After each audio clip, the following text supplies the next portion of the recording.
jana Ibnu Sina.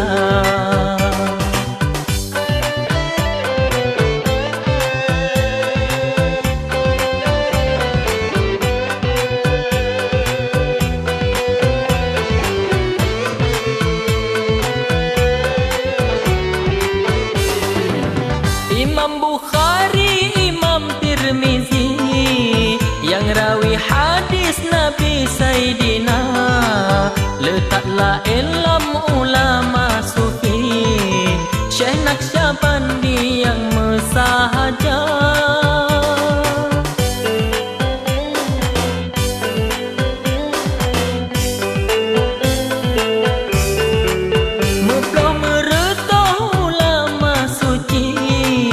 Menancit ahli lambi dengan donya, lembuh umpama Syekh Khawarizmi yang jita ahli matematika.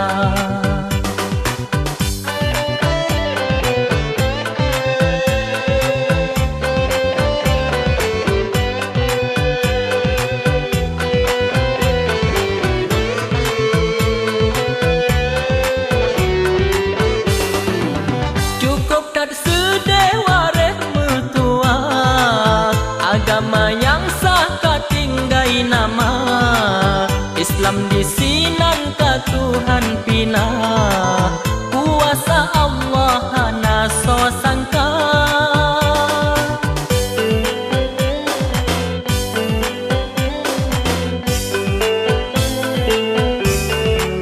Mantang tinggai bangunan megah, masjid luar daya Tuhan, sebagai saksi bukti sejarah agama Allah di Sinan Jaya.